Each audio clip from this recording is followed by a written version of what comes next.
Assalamualaikum, salam sejahtera. Seperti mana saya tahu, saya junjung kasih kepada tuanku kerana berikan ruang hampir 1 jam bincang isu-isu semasa. Pertama, tentulah saya bawa beberapa perkembangan kita soal COVID, soal ujian yang rendah sekarang, soal jangkitan, soal kematian. Dan saya terharu kerana tuanku nampak begitu arif tentang perkembangan-perkembangan semasa, termasuk beberapa pandangan dari pihak lain. Umpamanya, beliau pernah mengundang beberapa pasukan termasuk Profesor Adibah.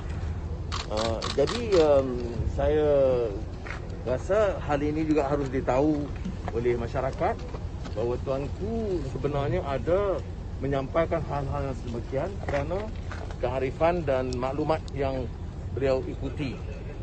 Dan saya harap semua pihak lah, ya, bukan saja kita dalam keadilan dan pembangkang, tapi juga dalam kerajaan mengambil perhatian tentang kita, seperti mana juga yang disebut oleh tuanku Sultan Selangor semalam tentang pengagihan vaksin yang lebih berkesan.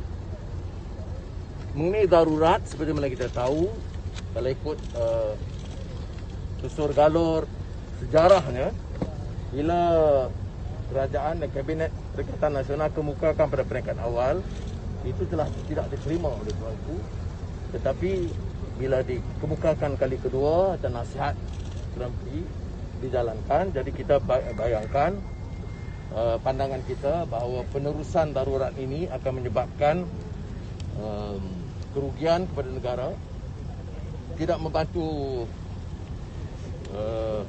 penanganan permasalahan COVID dan akan menjejaskan ekonomi, terutama orang rakyat peringkat bawahan, peringkat rendah.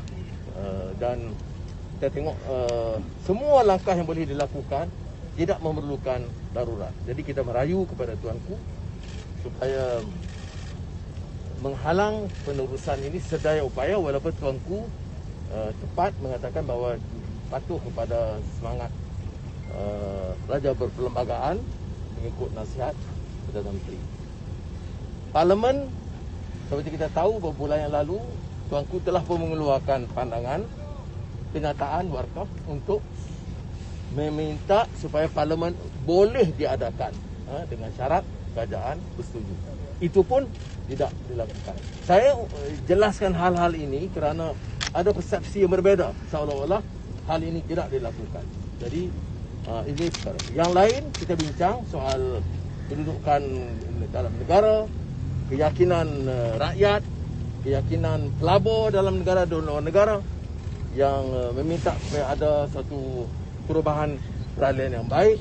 Dan ini perbincangan yang kita mulakan, dan saya junjung kasih kerana kesediaan tuanku mendengar dengan teliti dan memberikan nasihat dan titah yang sewajarnya. Terima kasih.